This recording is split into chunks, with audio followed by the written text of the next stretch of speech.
লক্ষ্মীপুরে জমকালো আয়োজনের মধ্য দিয়ে আনুষ্ঠানিকভাবে যাত্রা শুরু করল স্থানীয় পত্রিকা দৈনিক মেঘনা প্রতিদিন। শনিবার ১৬ই আগস্ট সন্ধ্যায় লক্ষ্মীপুর সরকারি বালিকা বিদ্যালয়ে মাঠে এই উদ্বোধনী অনুষ্ঠান অনুষ্ঠিত হয়।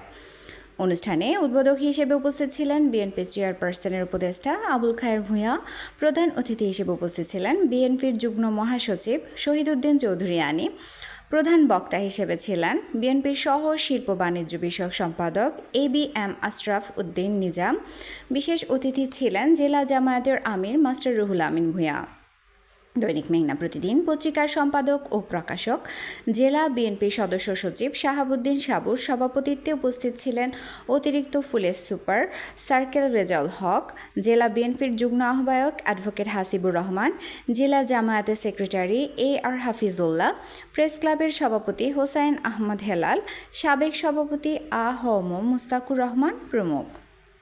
এই সময় জেলার বিভিন্ন পর্যায়ের সামাজিক, রাজনৈতিক, ব্যবসায়ী, সাংবাদিক সহ বিশিষ্ট ব্যক্তিবর্গ উপস্থিত ছিলেন।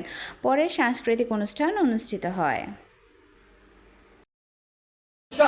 জাতীয়ভাবে করতে সক্ষম হব, কারণ আপনার পার্টিকে আপনি পরামর্শ দিবেন, আমার পার্টিকে আমি পরামর্শ দিব। সকল পরামর্শের জায়গা থেকে আমরা মনে করি জাতীয় ঐক্যমত্যা খুব বেশি দৃঢ় হওয়া উচিত, যেটি বারবার তারেক রহমান তার বক্তব্যের মধ্য দিয়ে ৩১ দফার মাধ্যমে জাতীয় ঐক্যমতের কথা বলছেন।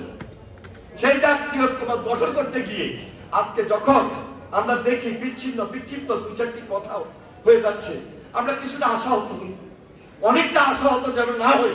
সেজন্য এই চ্যালেঞ্জটা তারেক রহমান দায়িত্ব নিয়ে করছেন এবং সকল রাজনৈতিক দলের সহযোগিতা তিনি কামনা করছেন। আমার দৃঢ় বিশ্বাস সেই সহযোগিতা আমরা পাচ্ছি এবং পাবো। কিছুটা বিচ্যুতি, কিছুটা বিক্ষিপ্ত সে আলোচনা হলেও শেষ পর্যন্ত এক মঞ্চে থাকবো, শেষ পর্যন্ত ঐক্যে থাকবো এবং জাতীয় ঐক্যমতের মধ্য দিয়ে লক্ষ্মীপুরটা যেমন গড়বো, বাংলাদেশটাকেও নির্মাণ করবো এবং বাংলাদেশটাকেও সুন্দরভাবে গড়বো। এই প্রত্যাশা ব্যক্ত করে